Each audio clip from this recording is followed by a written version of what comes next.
Hello everybody and welcome back to the BlitzFox channel. Today we'll be discussing the final Zombies map release for Black Ops 6 Zombies, Janus Towers. As usual, before we start, I'm going to give my rating for the map, and I'd say it's a solid 8 out of 10. It's a good map, it's really solid as just a general map to play, and if you're up to play some zombies, especially Black Ops 6 Zombies, you could definitely do worse. With the initial thought and rating out of the way though, let's get into what's good about the map.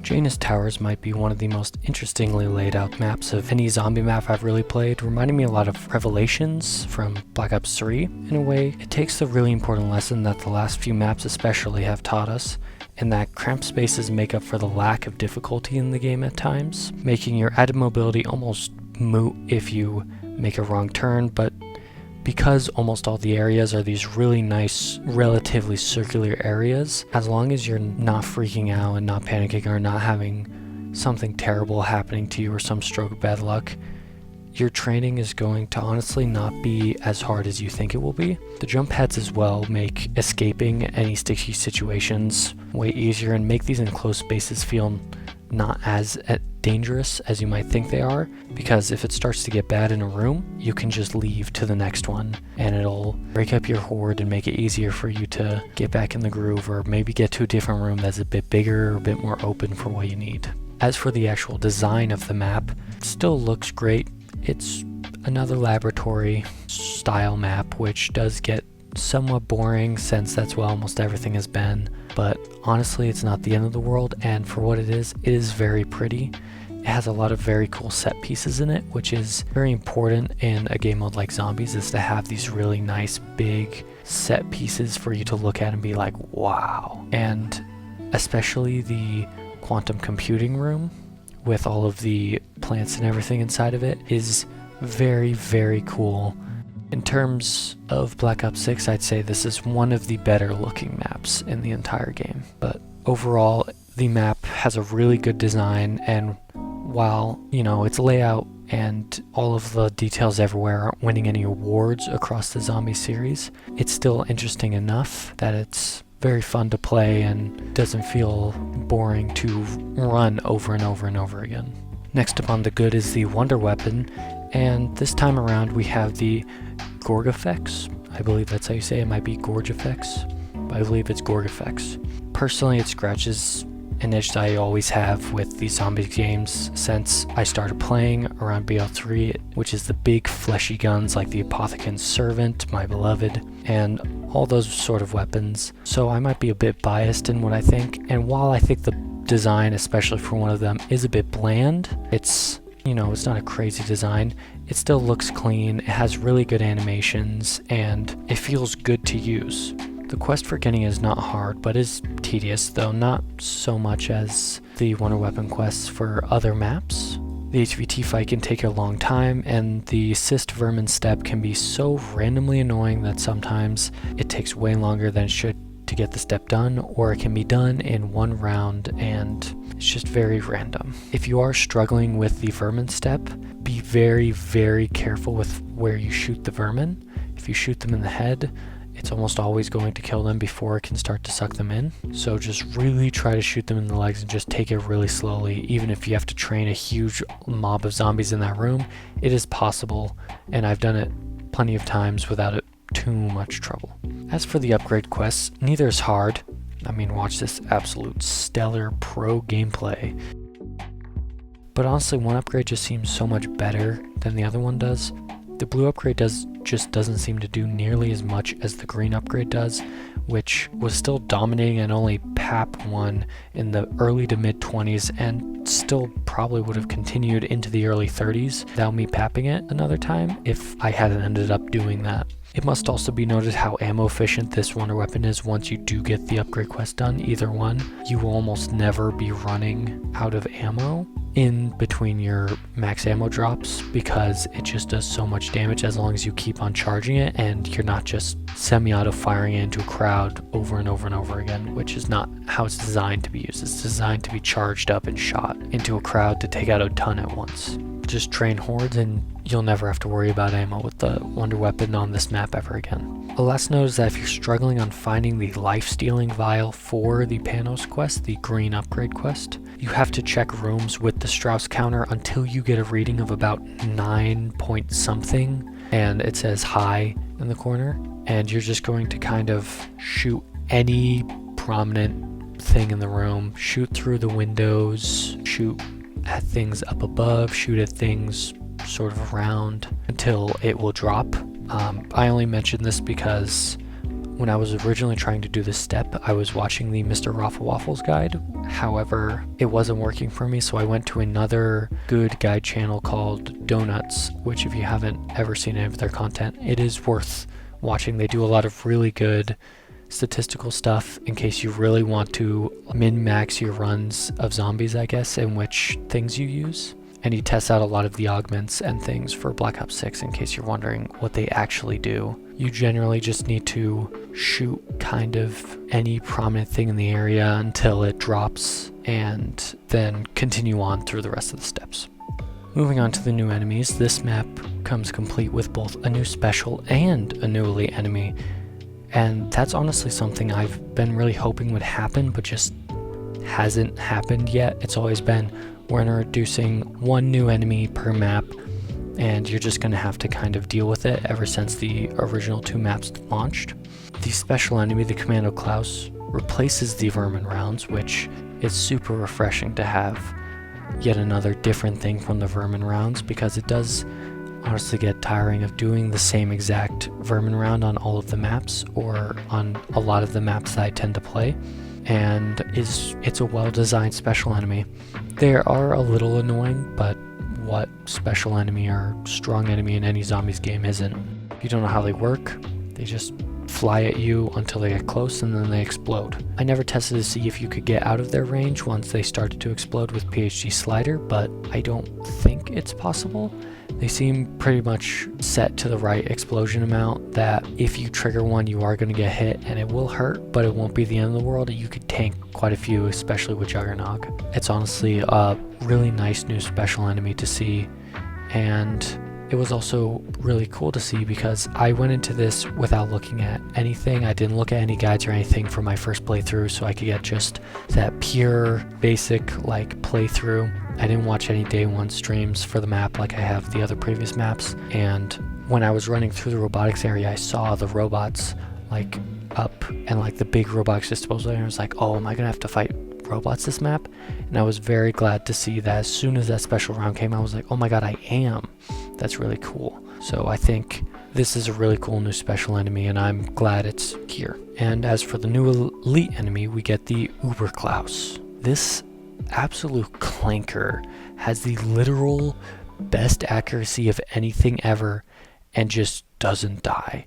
This is genuinely one of the toughest elite enemies in the entire game because of how much damage he can dish out while also being so tanky. The amalgams you can run from, the abominations you just kind of have to bait over and over again. They can be kind of annoying.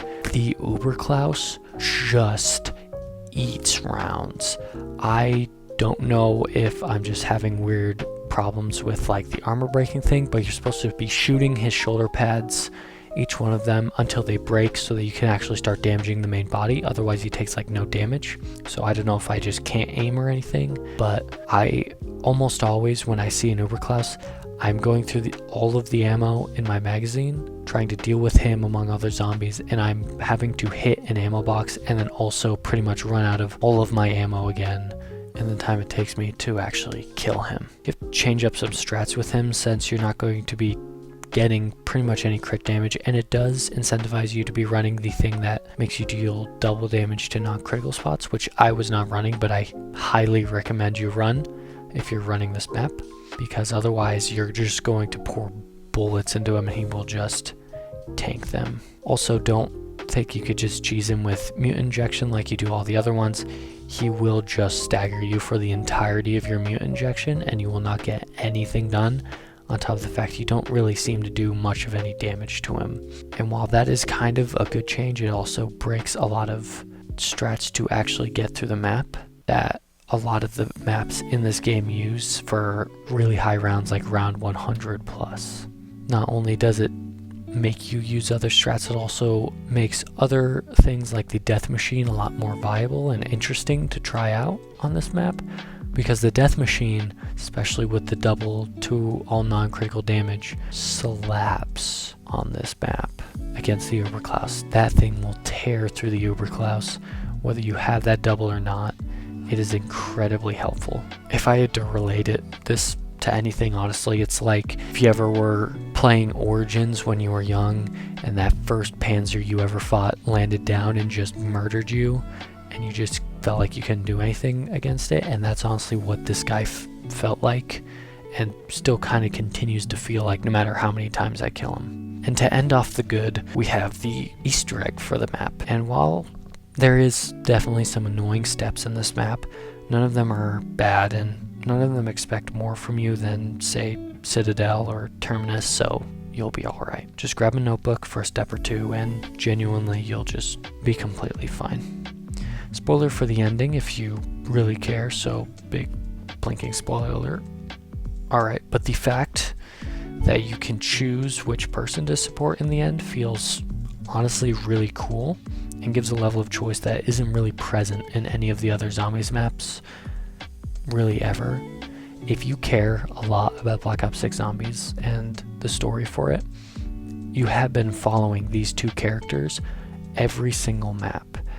And it was only until like the last map where we were like, oh, maybe Sam is actually the evil one and Richtofen isn't. But you can still choose to go, no, I've been against Richtofen this whole time. I'm still against Richtofen, and help Sam, which is honestly really cool.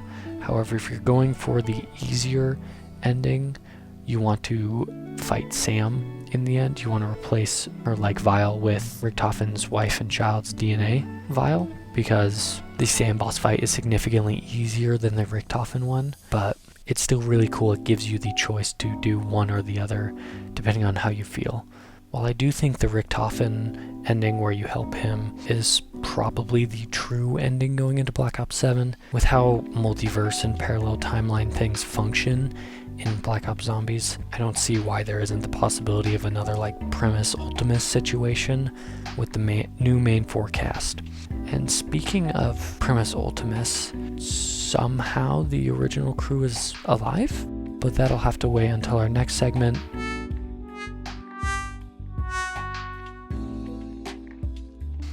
So to start off the bad, and spoiler still, just in case you really care, why are the original crew coming back? I know some people will love that, and I love these characters too, but personally it makes the ending to the Black Ops 4 Aether storyline feel pointless to me.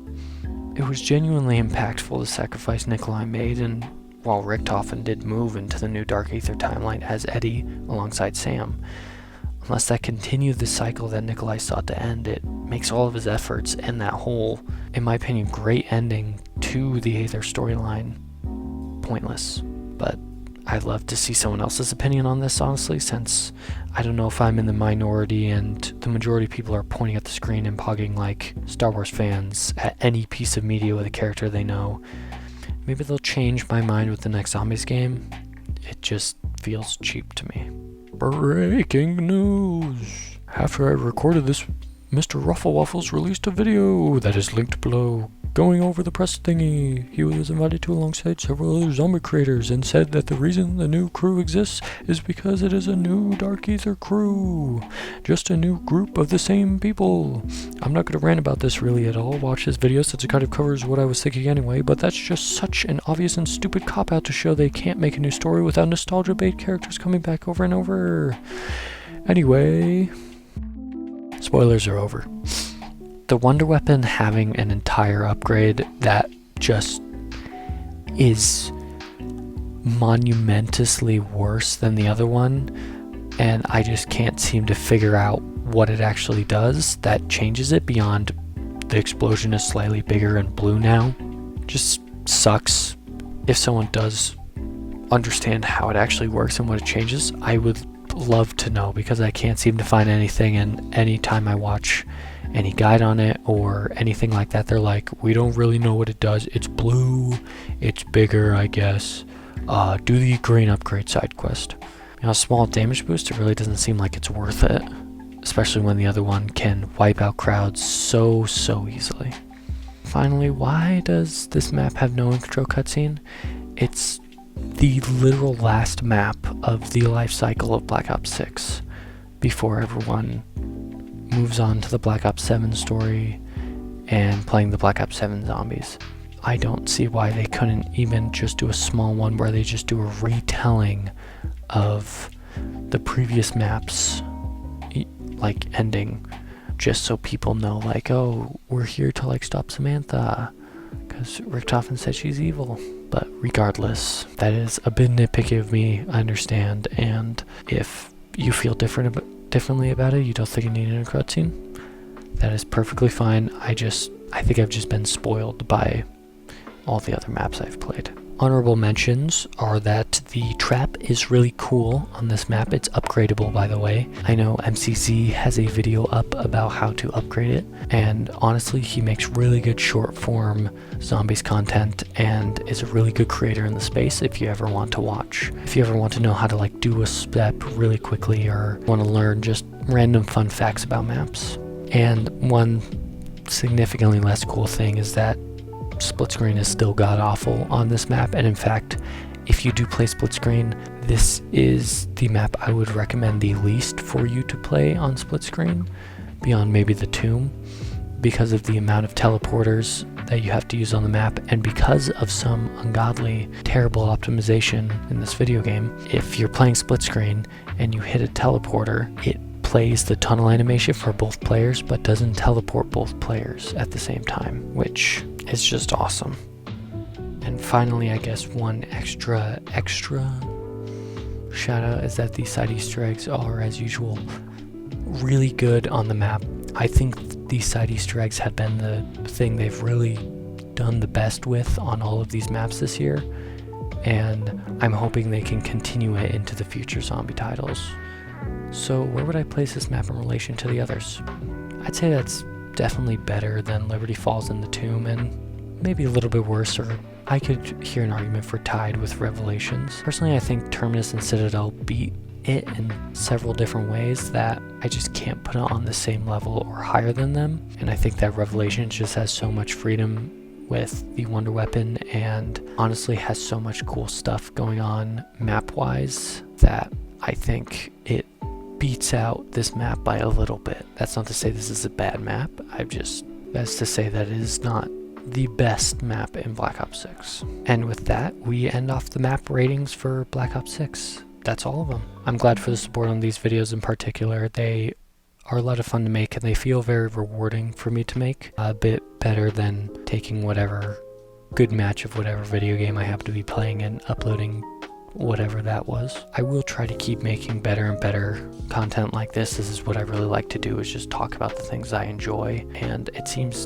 to honestly do the best on my channel. So I hope you guys do keep on enjoying watching stuff like this, and I hope that I can only make better and better stuff as time goes on. However, because I am about to go off to college, my schedule, which hasn't been great for a little bit because of the end of high school and then having a busy summer where I'm constantly working, is going to get even worse as I head off to college. And honestly, I really don't know when I'll be able to record or edit, or even what my day-to-day will look like there. Hopefully I can still make videos like this. However, if I'm not able to for a couple months, or they have to be pretty rare for the next couple of months, that may be what we're looking at. And I have a ton of backlog of things like Doom the Dark Ages that weren't really doing well on the channel, but I will be releasing just to keep making sure there's stuff going on, so that if you do really enjoy watching these videos,